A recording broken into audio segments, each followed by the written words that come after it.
You ever considered that maybe we should just be a split screen for this podcast? Just right down the middle, and, and we're just buddies in bed talking about movies. What?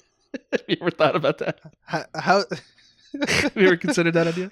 I'm considering multiple ideas. How about this for an idea? What if I just went like, oh yeah, oh fuck, oh fuck. You remember? You know what that scene is? You know what that scene is? Do I know what it is? Adam? Do you know what that scene? Oh fuck, Yeah. oh fuck, yeah. Yeah. That's when Harry met Sally, when Billy Crystal in the Cat's Deli, that he does he has an orgasm, right? I watched their same film. There's no delicatessen in the world that will seat us if you ever do this bit.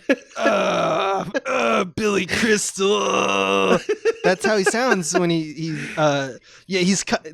For people listening to this in the morning, that's your morning installment of thinking of Billy Crystal coming. You sound like a disgruntled trucker when you do it. That's what he sounds like. I don't know. I did my research. That's all right. I watched the movie. I'm enjoying that in this bit you watched the movie but heard the wrong orgasm. Yeah. Yeah, it doesn't have legs. The bit doesn't have legs. This is Directorpiece Theater. I am Abe Epperson, and I'm here to talk to you about film with my friend Adam Ganser. That's me, and I'm not English today. But apparently you are, and I'm thrilled by that. I just feel like a fancy boy. Yeah. And I felt like the fanciest boy because you gave me a gift, a true gift, because I usually stay away from rom-coms. And then you were like, I want to cover When Harry Met Sally, the Rob Reiner film. And I was like, I haven't seen that movie, which is to some I couldn't people. believe that. Yeah. Couldn't believe that. Did you like it? I did. Yeah. I thought, like it's definitely of its time, but it's more importantly, like really well crafted. And I hope to get into it with you. Yeah, surprisingly well crafted, because as a genre, rom-coms are not often thought about as being like well directed movies. Because they're very antithetical to flashiness. There's almost never a flashy rom-com. That just doesn't really happen. But this topic has been like a gag that Abe and I have been talking about for months, where I keep watching rom-coms trying to get one on the show. And I'm so every month where I'm like, okay, I got to come up with a new topic. I'll watch something like Runaway Bride or You've Got Mail. Watch both of those this month, by the way. And just didn't find anything. You know what I mean? And I was like, man, maybe it's just me out here. You're just looking for love in all the wrong places, man. Very much so. Very much so. Yeah, I did a Knight's Tale like third episode of this show, right? And that's kind of a rom-com. Yeah, that's kind of a rom-com. Go fuck yourself. That's a rom-com? That's totally a rom-com. Okay. All right. I can accept that. It's a rom-com that has... for Knight's Tale. It's also a competition film, which sort of allows it to get away from some of the rom-com conventions. And this isn't, Atom. Thank you. Thank you, the English Inquisitor, Abe. Yeah. I will say that by and large, rom-coms are kind of a writer's medium and like an actor's medium. Yeah. It's kind of where like our most beautiful actors like go to like have a 10-movie career, basically. Right. Or maybe most beautiful is the wrong term. Like most charming people, like we put all of our charm in like the actors who were like, you could just see them do anything. They end up doing rom-coms, at least a few of them. Right. And that's sort of the selling point of a rom-com. It's like, it's George Clooney and Julia Roberts. Gotta be good. And there isn't the same kind of like relish for the craft of directing in that genre as there is for even stuff like horrors and thrillers, which there's much more obvious directorial intent in the work when you watch them. So like I did a little research to see what directors people would know who have done a lot of rom-coms, like who are the famous directors from this genre. And I got news for you. I don't think any of these people are name brands. Maybe one of them, but I'm going to go through and list some and see if you think any of them are name brands. Hit me. So, a person who doesn't watch rom-coms, like not on principle, but mostly most of his life, I just don't have that pop culture blind spot, I guess. I'm about to fuck you up with this, bro. Get ready. Yeah. Get ready to get fucked up on this. Number one. Yeah, number one, Nancy Meyer. Don't know who that is. Great. She directed Father of the Bride 1 and 2. Those are pretty big movies. Something's Gotta Give, the remake of The Parent Trap, and equally notably, What Women Want. Ooh, movie that's been remade, essentially. I have not seen... I've seen Father of the Bride 1. Wow, you haven't seen any of the rest of those? Nope. Wow. Okay, great. Second director in this genre, Richard Curtis. You ever heard of Richard Curtis? Okay, well, you've seen some of his movies. Notting Hill, 4 Weddings and a Funeral, and Love Actually. I have seen Love Actually, so I'm 1 for 3 in that list. Yeah, but we've heard of all those films at least, and they all have a vibe. These are all vibes. Like to me, I understand that Nancy Meyer, yeah, Meyer. I think it's Meyer and Richard Curtis. Yeah. These people, these are brands. They are all brands. These movies seem like they're like the same thing. Like Richard Curtis, he's like, but you are like a British love story. What about the Hugh Grant of it all? And they're just like perfect. Well, they're all Hugh Grant joints, right? Okay, it's all Hugh Grant. So you got that going. Next, I think this is a name that most people know, but maybe I'm wrong. Nora Ephron is a director in her own right. So she's famous for directing a lot of stuff that isn't rom-coms, but here are the rom-coms that we know her for. Sleepless in Seattle. Nope. That's a big movie, though. This Is My Life. You've got Mail. I've seen the memes. Love the memes. You've got Mail. In this movie. She didn't direct this movie. But she did write it. Yeah. I recognize all of these. Yes. And the one director of rom-coms who I think we do all know is Woody Allen. Right? He's done a lot of stuff that you would call rom-com, basically. Mm-hmm. And he's also, I think, one of the only like major writer-directors in this genre. Mm-hmm. So, I mean, Nora Ephron is a writer-director, so he doesn't stand alone, but it's one of the reasons why I think we know who he is, is that he is kind of the only major celebrated director. There's a little Woody Allen in this. Oh yeah, I mean he's a whole genre really. Like Woody Allen does a whole version of this that for a very long time was extremely popular. So and he's extremely prolific, despite the other parts of his life that are not good. Hey, I got a question for you. Yeah. Would you put like the Wes Andersons in the same category? Would you put like Rushmore? Rushmore is probably closer to a rom-com than any of the rest of his work. Like they're always deconstructive and dysfunctional. But the tone, Annie Halls and whatnot. I think that rom-coms are by and large an attempt to capture a contemporary human experience of love. I mean, they're more than that, but that's like the primal appeal of them is it's the way we all feel about love, but captured in this contemporary context. New York in 1988, or over email, or whatever it is. Whereas I feel like Wes Anderson's movies are not as much that. They're often period pieces. The characters are not as accessible. Like they're not everyman. The way that a lot of these other films are. Even Woody Allen's films are quote unquote everymanish. Right. So I would make that distinction. And then I would say that Wes Anderson's filmmaking is very much attention grabbing. Which I think actually dilutes some of the potency of what makes a rom-com appealing. What makes a rom-com? Yeah, I mean that's I think he's a deconstructionalist, right? Me too. I agree. He does he want like I named Rushmore intentionally because it's like that's like an impossible rom-com because literally he's a child, Right. So it's like that makes sense for that, but it's all the beats are the same and the conversations are similar.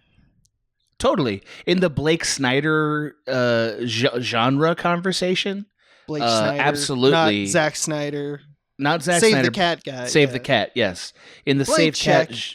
You guys know what we're talking about. Maybe they don't. In that sense of it, he's absolutely the same. Like, he's writing the same story as a lot of these rom-coms, but his execution differentiates it so that the experience isn't quite the same.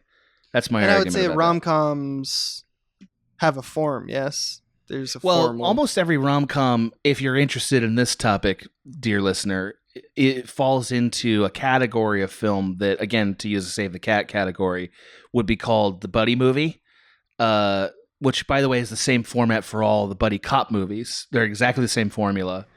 And that is that these two people are not right for each other, stuck together for one reason or the other, and then end up discovering they're right for each other, then, of course, break up because of that, and then finally end up together. That's how all these movies go. For one reason or the other. And so this movie that we're going to talk about today, When Harry Met Sally, is probably one of the best of this genre. I mean, I wouldn't be troubled by somebody saying it's the best. And I think when you watch it, it's like, yeah, I see why this one really stands out and has stood the test of time. It really it surprised me. The kind of cavalier. They got to something authentic very quickly.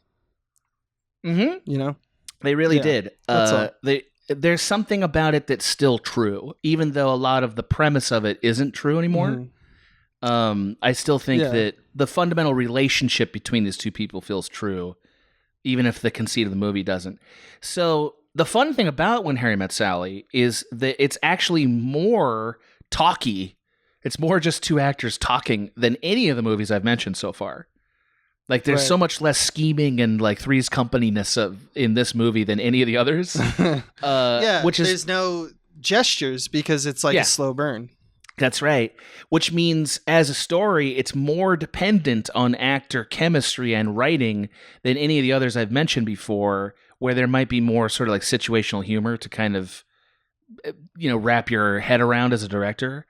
And so that's where, because of that, your job as a director is to be transparent enough to make us feel like this relationship is real, but also skilled enough to employ movie tactics to enhance emotion so that we feel them.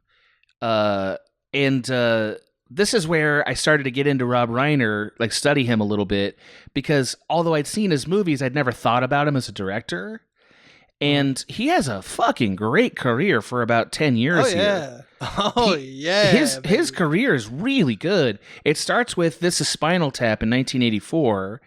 And then here's the movies he made after that. The Sure Thing, 1985. Stand By Me, 1987. Princess Bride, 86. Princess Bride, 1987. When Harry Met Sally, 1989. Misery in 1990.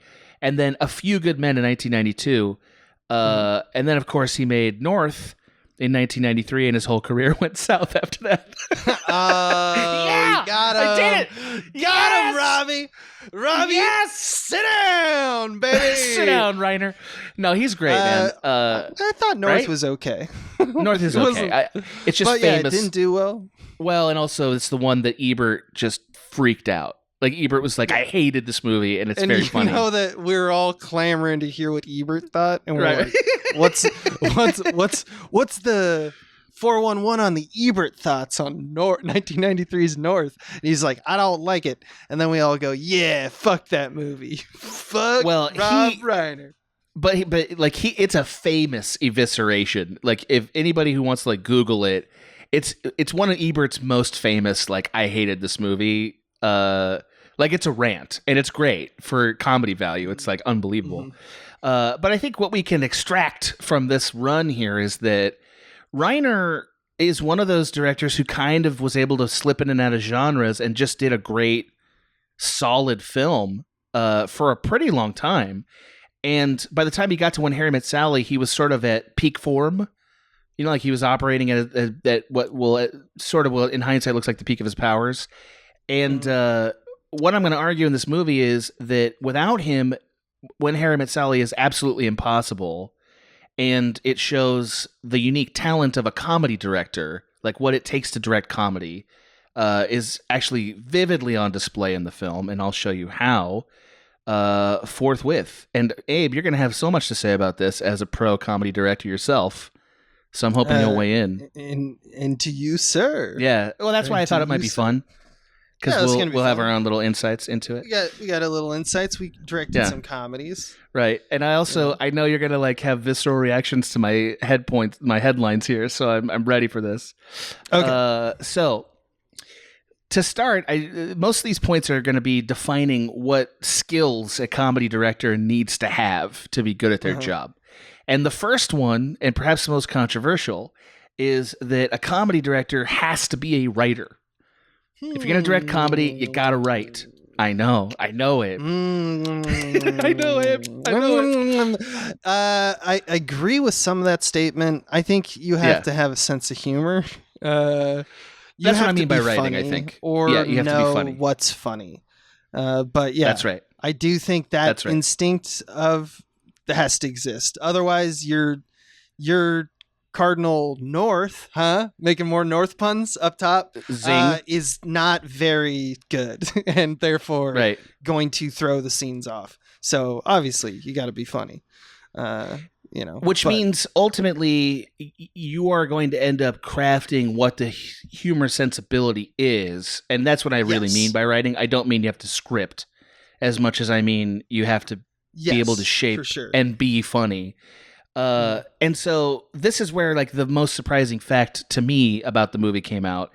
Rob Reiner came up with the idea for When Harry Met Sally. It's his story. That surprised me very much because Nora Ephron very famously penned the script. But what happened was Nora Ephron and Rob Reiner in 1984, before Rob Reiner was even directing films professionally, met and were trying to come up with a project. And Reiner basically ended up, from his own dating life, pitching this question: can a man and a woman be friends? What happens if they have sex? That was the conversation they have. I know. And okay. They started developing the script based on that question in 1984. So it took like 5 years to get from Rob Reiner sort of shooting the breeze with her in a pitch meeting to filming this movie. That's already pretty crazy. Like a 5-year development cycle. That's a long time for a rom-com. Wouldn't you agree? Yeah, you don't usually need that kind of pre-production because you don't usually need to build a world that big in order to shoot this stuff. I don't know. Maybe The Fountain. Maybe Darren Aronofsky's Fountain. Yeah, right. Is that a rom-com? Right. Is that maybe The Revenant? Rom-com? Maybe that's just a rom. It's just your basic rom. It's rom without com. It's rom sans com. I just like the idea of calling a romance a rom. Sure. All. I like it too. Write it down. This this man, can a man and woman be friends? That's some wild shit, man. I remember I was in. You don't want to talk about this. I can. No. I do. I don't hate it that much because it felt. What's weird about it is culturally that felt like a relevant question for a pretty long time. Right. Like Seinfeld was still sort of dabbling with that question. In pop culture. Yeah. And now it's just such a dead issue. Right. So that's so weird as like that it's a springboard for a great relationship movie but the basic cultural construction of it is dead. Yeah, that's a good way of putting it. Yeah. That is fascinating. Well, but he had to go. This is a unique perspective, something that in the zeitgeist currently, as in 1984, he was like, he had his finger on the pulse somewhat because this did become a hit. Well, yes, he. So when you say finger on the pulse, basically what happened here is that Nora Ephron had a series of interviews with Rob Reiner, who had just broken up with Petty Marshall. That alone, what a fun fact. They were married for a while. And he was like, Rob Reiner was just like super depressed and neurotic. And him and his producing partner, Andy Scheinman, are just sitting there giving anecdotes about their dating life. And basically all of that became Harry. Like that's where Harry's character came from. Is just a lot of interviews with Rob Reiner himself. And so what I take from that is that being able to direct comedy material is that it requires you to either enhance or create the material itself.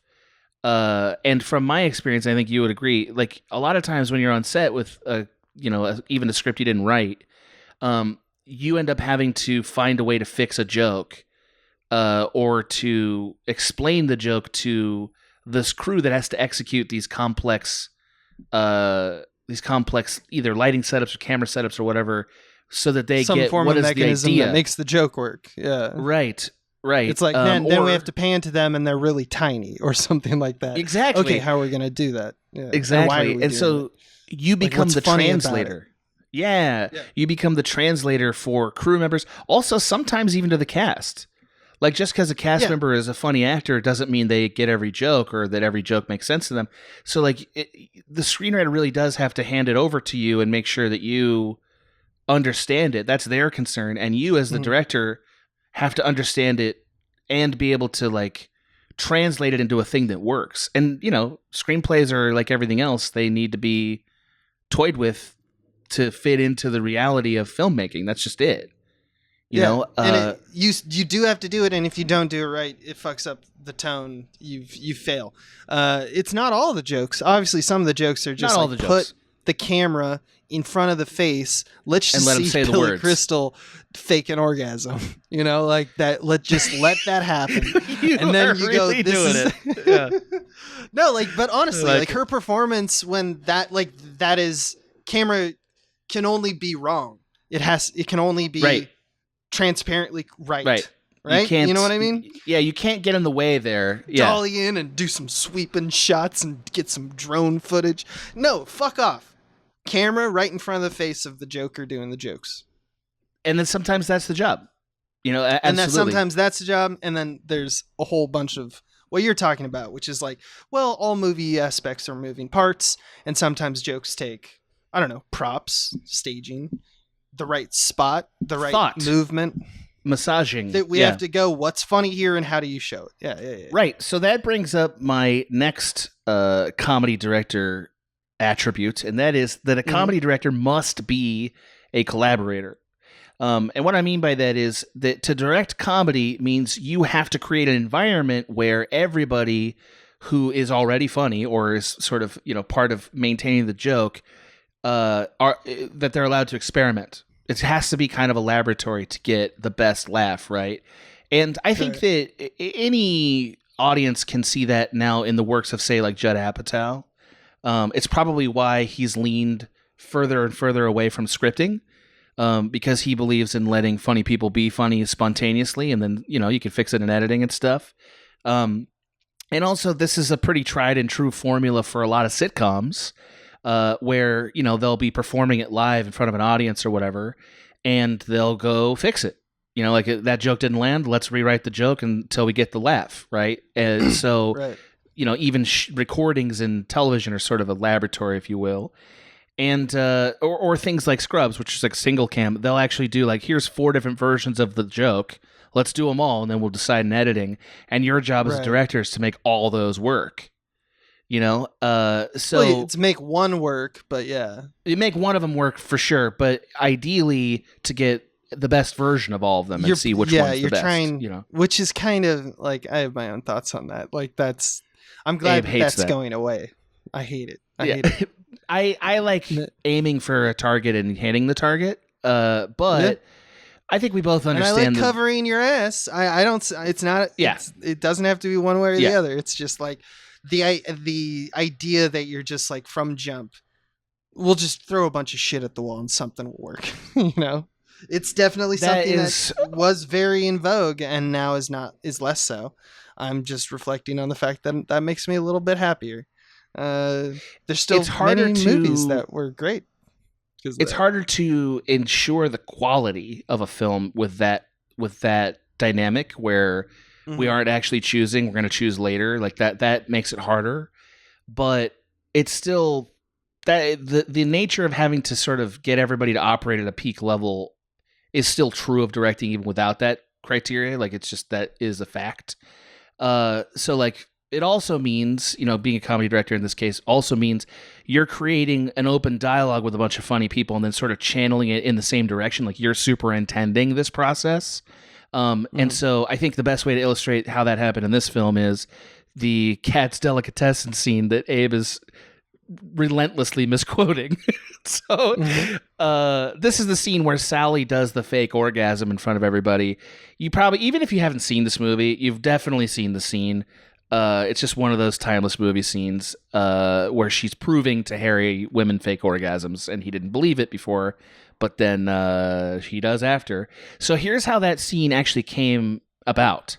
So Billy Crystal, who's kind of operating as a producer on this film in some ways as well, like he's definitely like got a creative hand in the film, was worried that the story had shifted too far away from Sally and become too much about Harry, and that the story needed to incorporate more relationship observations for her. Now, this is during production, as I understand it. So Nora Ephron suggests, in response to that, well, she could talk about fake orgasms. So Reiner says, okay, let's greenlight that. And he starts workshopping it to get it to work. So what does he do? He pitches it to Meg Ryan, who he gets to agree to do it. Who's like, okay, I get it. She suggests it takes place in a restaurant, which, by the way, ends up being an awesome sort of poetic rhyming thing that happens in the film, that they kind of always have these... It's always at... Yeah. There's always at restaurants where they have these big sex moments, and they're very funny. And Crystal comes up with, I think, one of the most famous lines in movie history, which is, I'll have what she's having. It's like the end of the orgasm scene. It's so good. It's still very funny. And the line gets delivered by Rob Reiner's mother. You know what I mean? Which is so awesome, right? Yeah, right? That's and great. so you That's can see how... Yeah, he's sort of getting all the pieces to work together. And it's a lot of cooks in the kitchen, a thing that I think we both understand. But what makes Reiner so great... Yeah. Oh, go ahead. It comes out of this place. It just comes out of this place that is like, what's the best idea in the room, which we hear a lot. It's sometimes at odds with this idea of like, well, there's one vision, one correct vision. A lot of people who have egos are like, very much so. This is and I've been that guy. Sometimes you feel justified in being that guy. Same here. But like, you always got to temper that with like, when you are looking for help, for an answer, any idea like is the thing, right? It's not necessarily yours. If you think you have a better idea than me, as someone as a leader should be like, I want to hear it. I don't think that you need to be able to hear it. There's a scenario where that doesn't improve the work, but that's maybe it's weird that that's personal. Like a lot of people disagree with that statement. Well, or they aren't open enough to receive the statement, I think, is a more accurate description. Because, and I say that from personal experience. I know that from when I started film school to where I am now as a director, I've gotten much more comfortable with the idea that it doesn't have to be me coming up with every idea. There's a kind of insecurity that motivates that you can see Rob Reiner didn't have it. There's a lot of cooks in this kitchen, and yet he seems to be able to not only foster an environment with that kind of creativity, because, a director could easily shut that down, but he makes it work to the film's advantage. Like, that many people came up with one of the best scenes in a rom-com ever, which is pretty cool. Another aspect in which he was sort of a great collaborator is that most of the dialogue in the film was actually created by a conversation between Reiner and Billy Crystal. Like, for instance, the phone call in bed scene where Sally and Harry are talking over Casablanca is apparently something that Billy Crystal and Rob Reiner used to do every night. Like, they'd watch Casablanca. I don't know. Every night. You know what I mean? I just found that factoid incredible. It was like, man, guys used to talk on the phone. They were just, just guys being guys. I mean, we've done that. I mean, not in bed, I guess. You and I are the only ones. I mean, you don't know. I don't know. And you don't know either. You and I are the only friends that I know in our group who do this. And I just think it's funny that It's just like, what's going on with you? Yeah, what you up to, buddy? Yeah, it doesn't really happen that much anymore, partly because of a cultural shift and all the tech and everything. But I just kind of find it heartwarming that Sally and Harry's friendship comes from a real friendship. Yeah, I have to say, I did have this observation while I was watching it, which is they had this. So they're doing like a split screen thing, and they're both watching Casablanca, and the TVs are in sync, and they're responding in this kind of like mystery science theater-y way, right? Kind of like how you watch a movie with friends, right? Of course. But it's like there's something about that when I was like, wow, the equivalent now today is like, I'll see you on Discord and I'll like share my screen. I did kind of have a weird nostalgia for something that I never actually did in my life, which is I was like, there's some kind of beauty in the idea that there's just radio waves coming from some other like place, right? That you're these two people are just tapping into it together, right? You're interacting. They're watching something together. Yes. It feels different, and I was like, that's weird and stupid, and like you never experienced that, Abe. That's not a thing that like you should have nostalgia for. Also, it's not like it's better or worse. Like it's obviously was harder to do, and like I don't know, it's just weird to me that I had that realization where I was like, that there's something sweet, or like maybe it's bittersweet because it's like gone. I don't know. Maybe I'm just like a guy who likes old shit. It's not but that I noticed that. And I was like, I would diagnose that as being it doesn't happen as much anymore because there's way less shared experience going on in culture than there was at that time.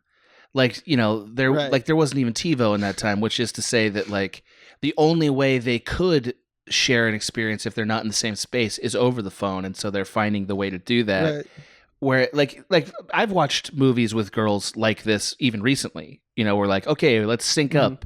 But it's not the same thing as like, oh, are you watching this too? Oh, yeah. Like, it's not the same as like maybe catching a sports event or something on the phone with somebody. Live or something. Yeah. It's funny to me because the inside I felt the creep of like, the equivalent to me would be like one of the more boring takes that I've heard, which is just like, man, I miss the days that we could make mixtapes. That is a boring take. I totally agree. Tapes. It's totally boring take because it's like, okay, then go do that on Spotify. It's fine. It's just whatever. It's fucking fine. The intention's the same. It doesn't. No, man, because I had to record each of the songs on top of it. It's just like, what the fuck are you talking about? That's nonsense. Yeah, I think that's a way of people sort of saying like, oh, I had a more genuine experience that I remember back then, and like I didn't mind the work. It's like, yeah, because you were having an emotionally connecting experience with this work. Yet for some reason, when I saw Sally and Harry watching Casablanca, I was like, man, it'd be cool that's cool. Well, it's funny you say that because that's also part of what that scene is. That scene's also nostalgic, right? Like they're watching a movie that's before either of their time either.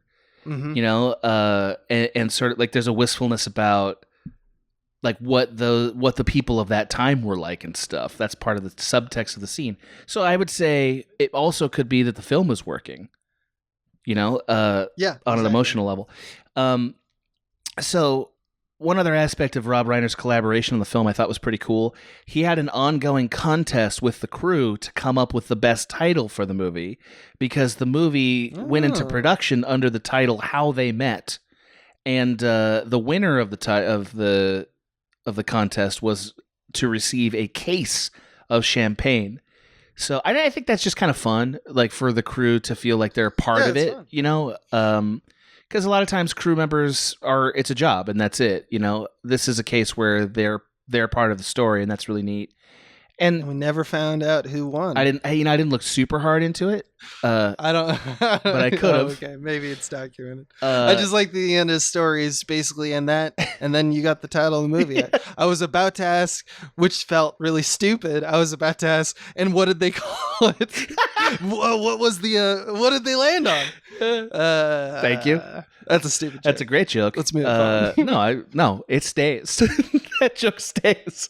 The joke plays. All right. I mean, collaboration here. I like it. Thank you. To sum up this point, I think what we see from this process is that Reiner is not the only guy with ideas, and he's also not trying to keep relentless control of the ideas, but he knows how to keep all the ideas going in the right direction, which is sort of the fundamental quality of a comedy director. They have to be sort of like dad or like a coach, and they're kind of half quality control system and half like sort of encouraging their team to perform. It's a little bit of both, and I think he did that, and it's really cool. My next quality that I think Rob Reiner exudes here is that a comedy director has to be equally skilled with camera, but much, much more transparent as a filmmaker than, say, a horror director or a thriller director or something like that, or certainly like a Marvel movie or whatever. So I want to give a caveat up top. There are some auteurs who like aggressively control every single frame, who also make comedy, right? So like I would say Quentin Tarantino makes comedies, and not always, and he controls every frame. So, and also of course Edgar Wright. Edgar Wright has like relentless control, or even Wes Anderson. So there's definitely like exceptions to that, but none of those people really work in the rom-com genre so much. Edgar Wright dabbled in it with the zombie movie that the name of it just flew right out of my head. Shaun of the Dead. It's kind of a rom-com, but it's also a zombie apocalypse, and I think there's a reason for that. Which is to say that most comedy directors, particularly rom-com directors, have to sort of operate mostly invisibly from a camera/style perspective. Some directors, like Woody Allen, basically only shoot conventional coverage. Like Woody Allen, if you watch any of his films from like the last, 40 years, they're all like, he sets the camera up to get a basic angle and then he's done. Like he clearly mostly cares about the writing and not the artifice of the camera. But I would say Rob Reiner kind of shows us that there is a lot of poetry available to a comedy director if they want to use the camera creatively. So one of the ways that, and not just camera, but also blocking. So to define what blocking means, blocking is the way that a director has the actors physically behaving in the scene. It's everything from where do they walk and when do they sit down and when do they hand this glass to that and what are they doing physically. All that is called blocking. And when Harry Met Sally has a lot of great physical gags that you don't think about that really enhance the film, that are clearly the idea of the director. Here's a good one. We learn about Harry's divorce while they're doing the wave at a Giants game. It's perfect. Yeah, every now and then they need to go. It's just perfect. It's there's a lot of activity. He really shows how active like New York is. Yes, they always feel like they're in the city. But we're going to talk about that in a second. But you're absolutely right. Here's another great physical gag. Harry, like when we first meet him, like maybe 3 minutes into the movie, he gets in the car and he shoves his butt right in our face, and he's like digging something out of the car. It's a trick that we've seen 100 times since this movie, but this movie, and I don't think this movie invented it, but like this movie very memorably uses it. And again, it doesn't have to be done that way, right? It's not in the script to say that it has to be done that way. Or if it is, well done, Nora Ephron, but these are the kind of things directors often decide. One of my favorite ones is Harry and Sally walking side by side in the airport on that conveyor belt, and it's good. Yeah, Harry's like totally creeping her out, and it's just such a funny use of that weird walkway that I think is only in LAX. Right, where it's like, why do they even have this? You know what I mean? Where they're just on that weird conveyor belt. It's actually very French New Wave, is what it felt like. Yeah, it did. Where it's like people have problems navigating spaces, and it's like, let me get past, like, like when you think of like Truffaut, when you think of Godard, right? Some of like Breathless has that, right? Breathless, absolutely. 8.5 does it too, yeah. Like. Where the opening sequence where the guy's like trying to navigate through traffic that's like frozen in time.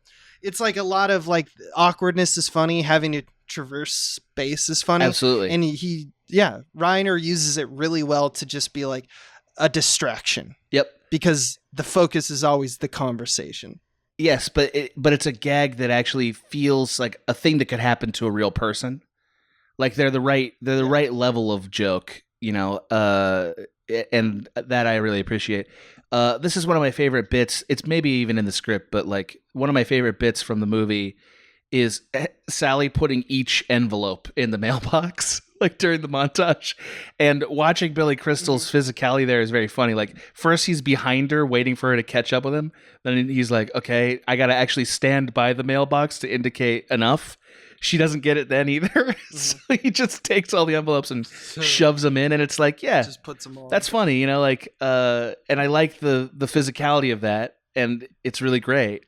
Also, the camera is like a really cool telephoto shot where you get like you get just blurred passerbys, but which very gives little it of the it. feeling of they're still on the city street, right? But the focus is very much on them. I love the aspect of the telephoto lens that allows that to be possible. Yeah, we're gonna talk about that in a second, and you're totally on point as always. Oh! So another thing that Rob Reiner always does is he's always giving the actors something to do during the scene. Like they're never just standing around talking. They're always doing a physical thing that actually enhances the joke of it, you know? What we call the business, right? This is what we mean when we say give an actor's business. And it's one of the key ingredients that you have to be good at as a director, especially of comedy, because it's that stuff that makes the scene feel real and lived in. Even though the audience will never think about it. It's stuff like they're rolling up a carpet, or they're carrying a tree, or they're doing, like, they're having a conversation over batting cages or whatever. And the really... I love business. I always use that. It's such a good way to do status too. Absolutely. It shows status because, you know, like, it's like I can have this conversation and do this other thing. Right. At the same time, and it, depending on how confident you are, like, if you're like, this is no problem, that says a lot about the character. Also, if it's like, I'm struggling just with the simple task and communicating with you on this point, that says a lot of stuff about that character as well. That's what's so great about business, is that it reveals character, which is ultimately your job as a director, is to use the subtext of the scene and find ways to physically manifest it. And oftentimes the business does that, and that's great.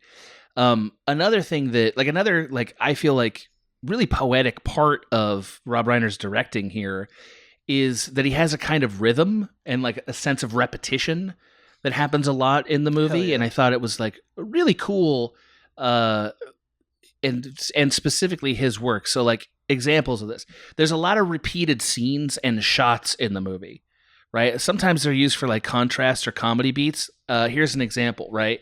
So the first shot of the movie is Harry kissing a different woman. Or not the first shot, but it's the first time we get into the narrative of it, because there are the interviews, right? But first time we get into the narrative, Harry's kissing another woman, and then we dolly around it and reveal Sally driving up and looking at them awkwardly, which is very funny, right? And then the second sequence, after they've had their whole first encounter, we start with Sally kissing Joe, and then we sort of spin around and catch Harry seeing them, right? So that's a funny repetition. And it's used for comedy effect, and it's great. But then there's a third instance that's much more subtle, and it's during the New Year's Eve party in the middle of the film, where this is like they're starting to get a sense that, like, oh, maybe we have feelings for each other. That's the scene where that happens. And instead of spinning around them like we've been doing, what Rob Reiner has them doing is they're spinning in front of us in camera. And we see, because of the slow reveal of faces, that they're realizing, oh my God, like I actually feel something here. We're the kisses. Yes, exactly. Yeah. Right. And so they don't kiss at the end of it. We are the smooches. Right? Well, because they don't kiss at the end of it, we feel the sense of that's what's supposed to happen here. Well, it's put on hold until the end of the movie. Well, right. But because he's deploying it here in the middle of the shot, in the middle of the scene, right?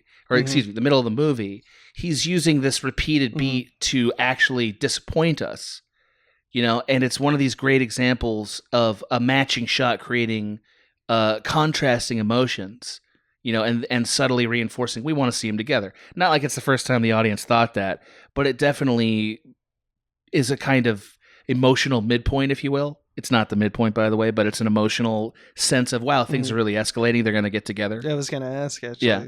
Yeah. close to midpoint. Yeah, though. The actual midpoint happens really late in this movie, but it's where it is midpoint in terms of runtime of the film. Absolutely.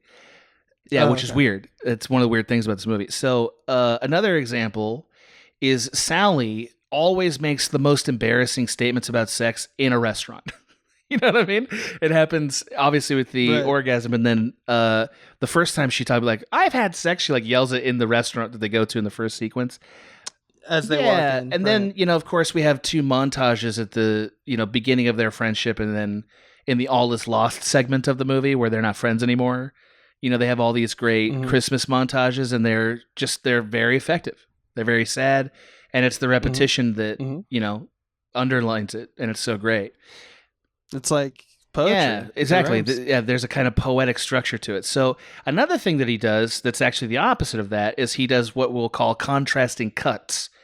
And a lot of times what he'll do is he'll use a cut between scenes for either comedy purposes or for dramatic contrast. So here's an example. The shot of Harry leaving Sally alone in the bed, like he leaves, right? It's a good shot. Yeah. And so he leaves, she's alone in the bed, and we're like, oh, that's not good. The very next thing we see is a cut to Bruno Kirby and Carrie Fisher cuddled together in bed. The couple that's working. Right. Which makes the betrayal feel even worse, and it's great. And like, again, a director's job is to tap into like the sort of lizard brain comprehension of an audience and to sort of indicate the dynamic by way of comparison. And this is Rob Reiner doing that, and it's really great. And they don't realize that that's what's happening, Right. Yeah. No, it's I love that shot because it's just using simple forms in composition where it's just like, and there is space where he should be. Right, there's the space he's just supposed to be. Like it happens a lot in this movie. You're absolutely right.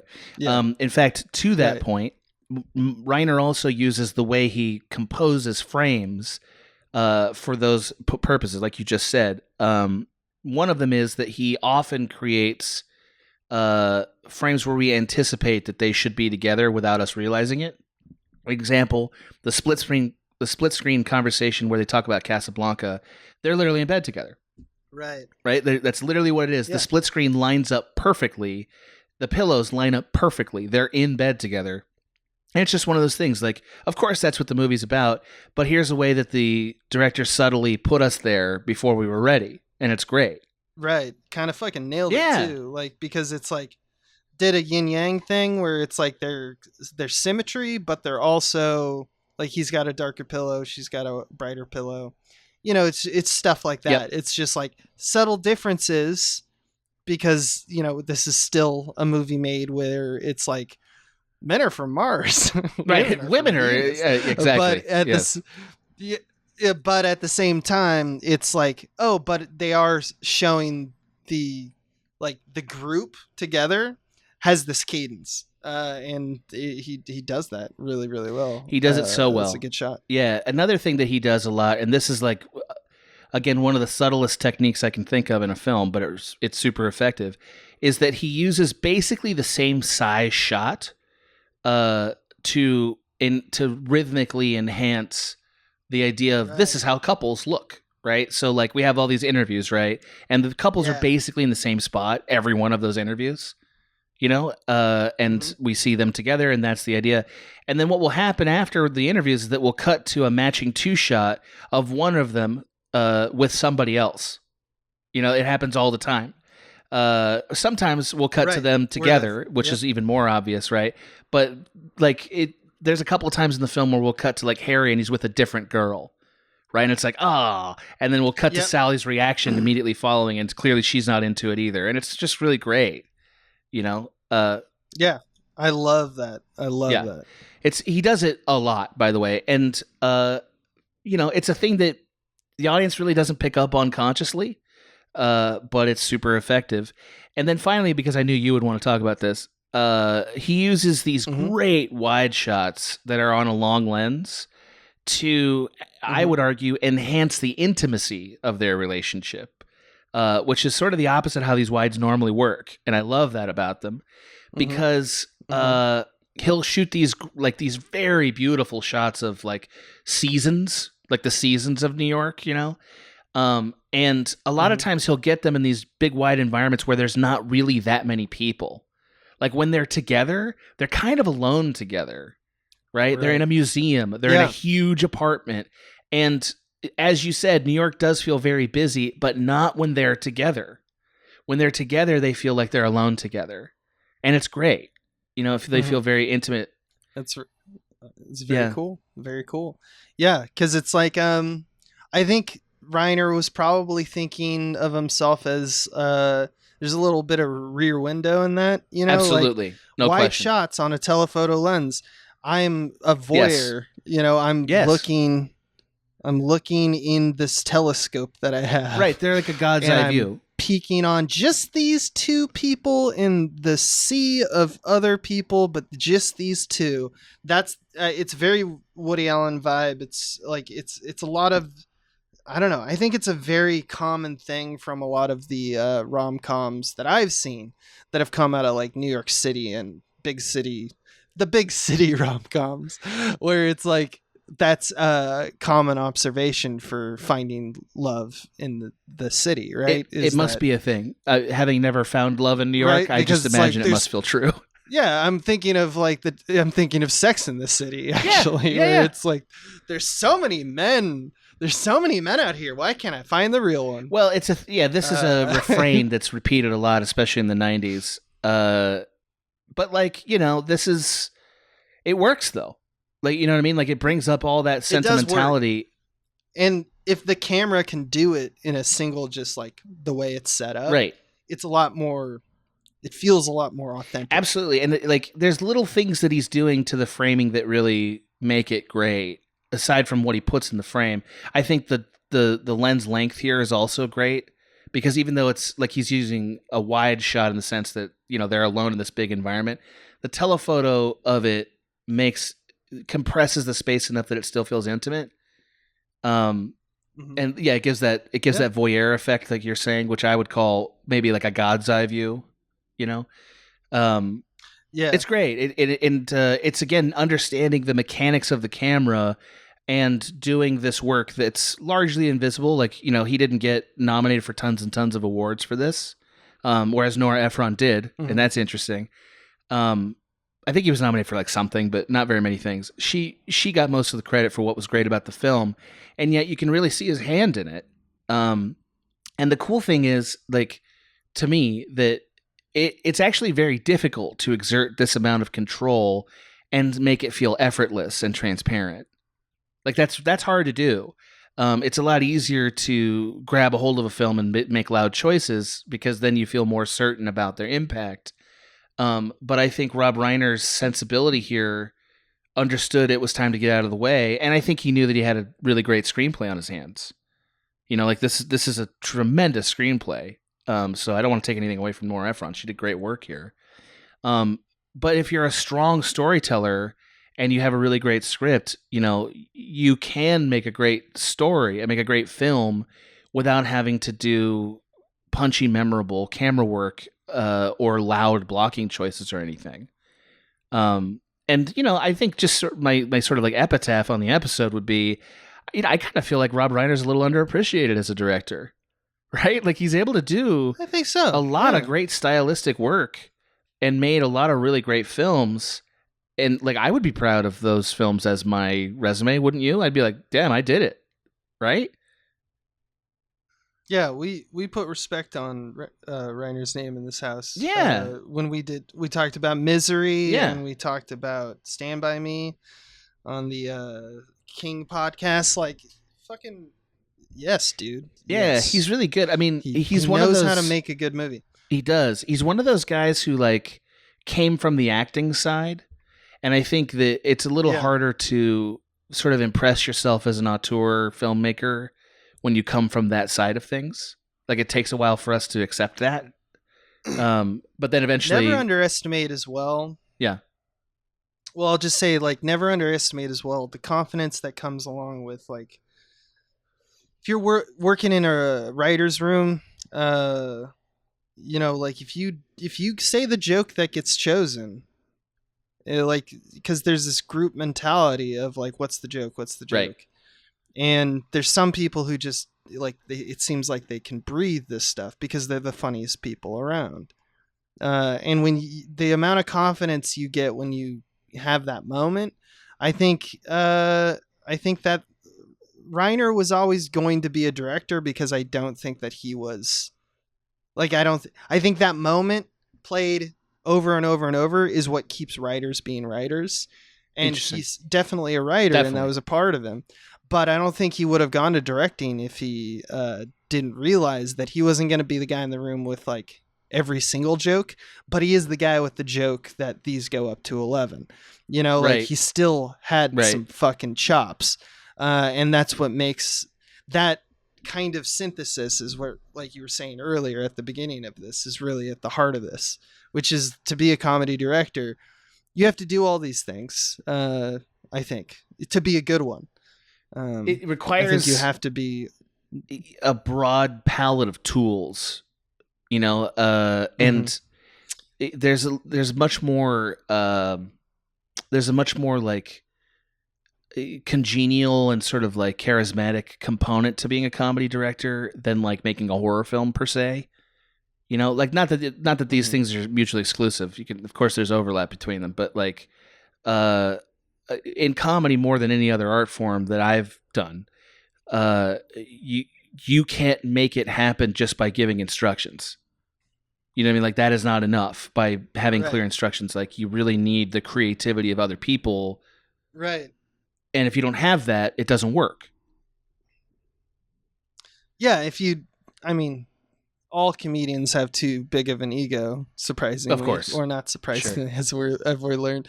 But like, so even though we're making a statement that like comedy directors have to become kind of more egoless than a comedy writer, which is just a funny thing to think of, you know, just because they're all comedians, they all have gigantic egos.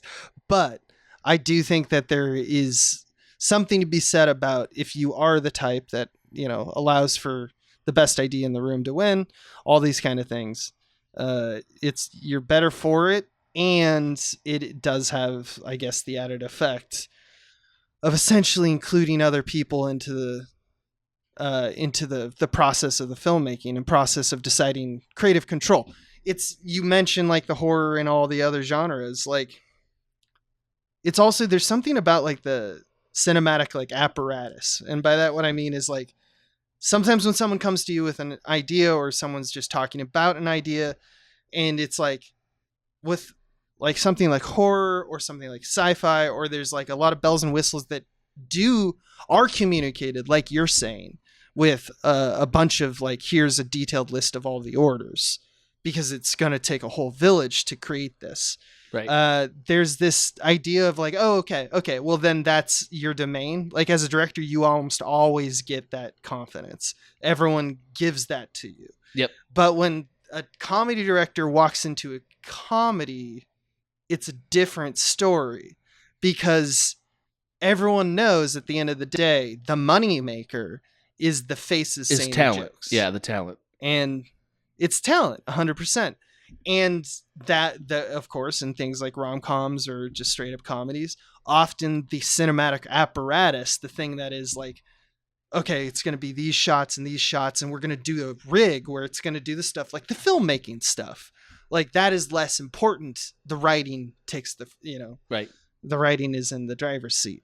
So I just think that that's also interesting, is that in comedy, it's almost like I think all directors should learn comedy, because it's kind of an exercise in deflating your ego. And I think that we all can benefit from that. And also you learn how to manage a team more effectively if you get good at it, you know, like, because it's not that you don't have teamwork and stuff in like these other genres. You absolutely do.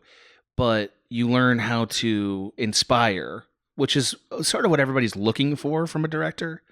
They're looking not just for like, what are the instructions, but also like, man, get me excited about the project. Right. And that's actually a separate talent than selling the project or communicating the instructions. It's a talent of like, trying to make other people find in themselves the thing they love about it. And that's exactly what a comedy director has to get great at. You know what I mean? Like, and I think there's a reason why guys like Edgar Wright or Judd Apatow or people like that end up working with similar casts for years and years, because they've created a connection where that's become a shorthand. You know, and I think that makes it easier for sure. Than like, you know, walking fresh into a room and okay, like we're gonna how are you funny? Let's figure it out. You know, like how can I make your funny work in this larger funny thing?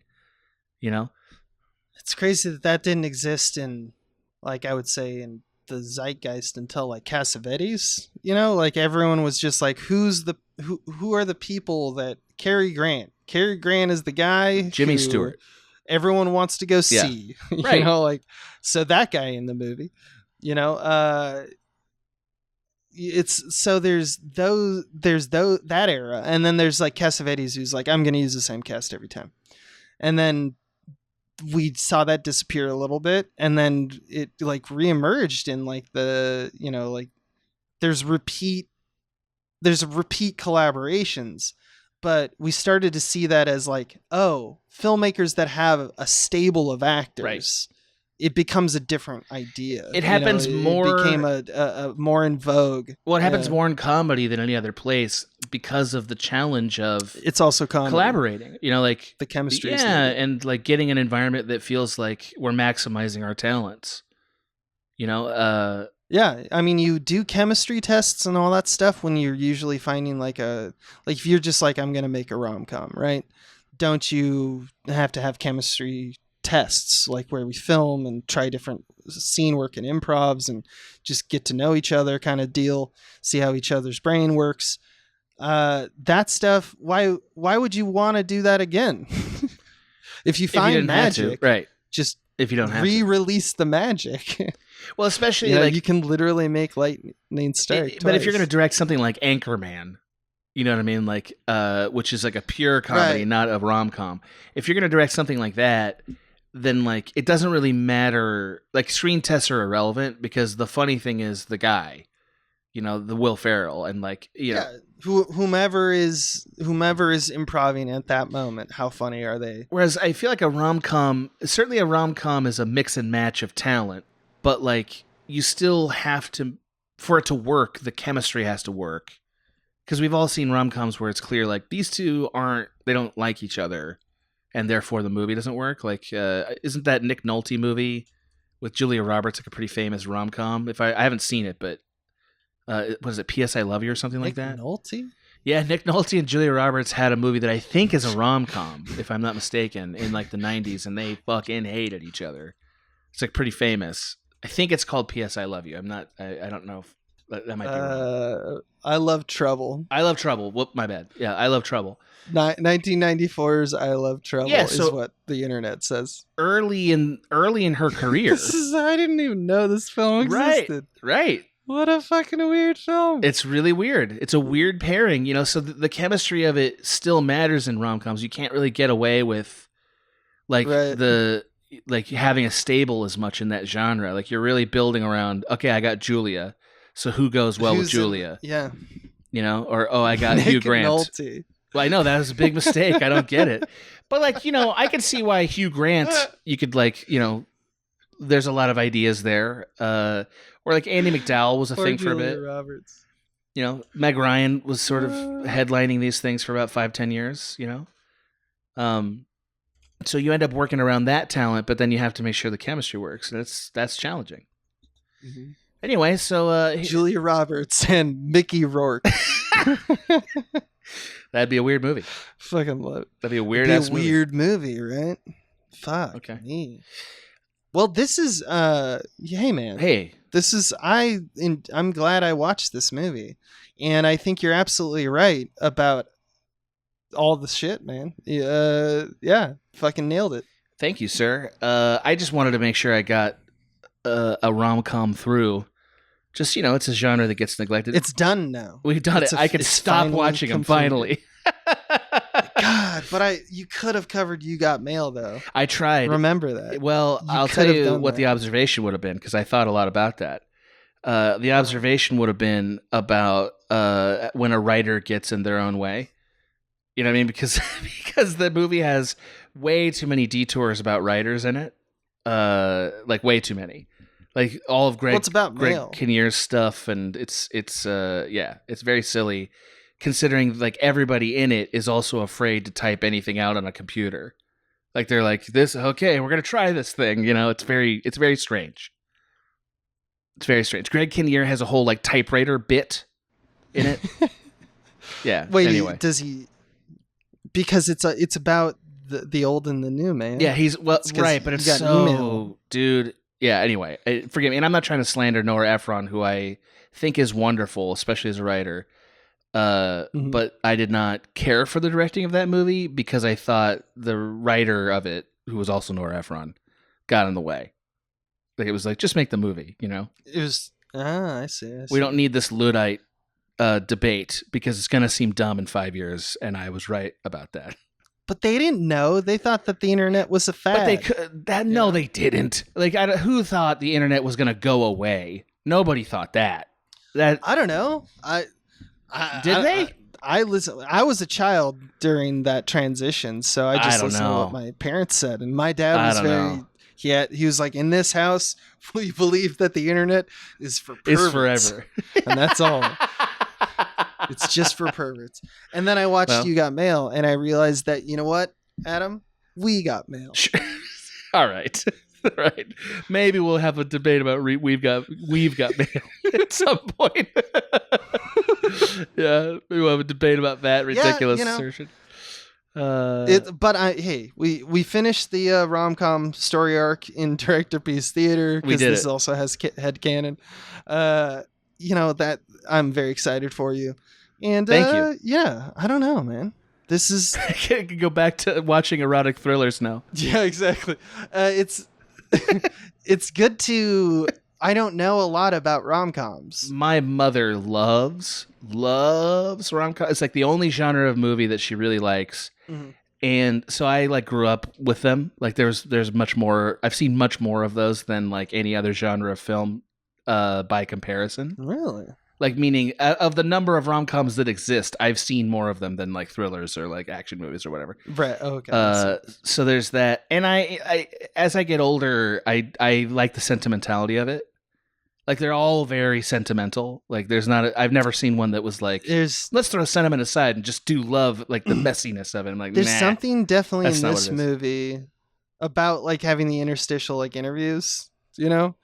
I felt like I was watching like Band of Brothers for a second when it first started, where it was just like these old couples just talking direct to camera about the times that they've met.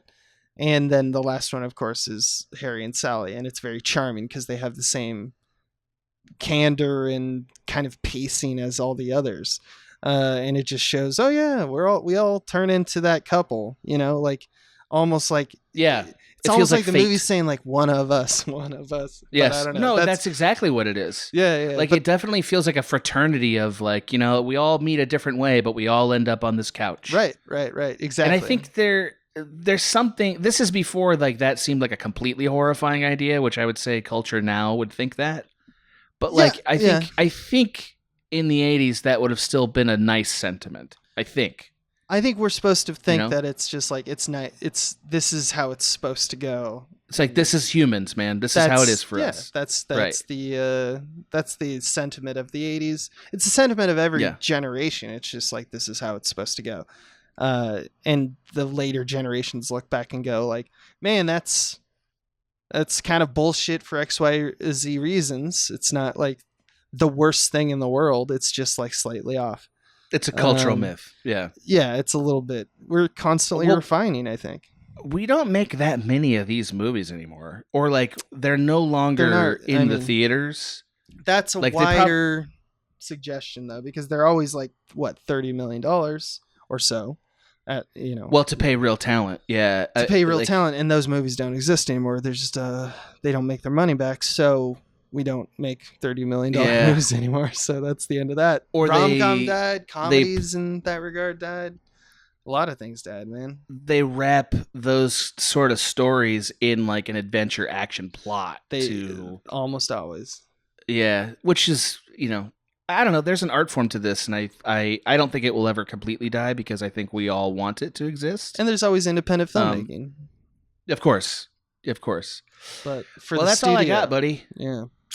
Well, this is That's good. all I got. Rob Reiner in this house. He did it in this house. Put respect on his name. Yeah. This was fun, man. Good work. Yeah, thanks, buddy. I don't have anything else. I love you. I love you. This has been a Small Beans endeavor. We're a bunch of pals who make podcasts, sketches, music, web series, and movies. The Beans always have new ideas percolating, so make sure to check us out at patreon.com/smallbeans. That's patreon.com/smallbeans, where you can browse all of our current and past content, see what we've got planned in the future, and learn how your support can help the Small Beans grow into huge, giant monster beans.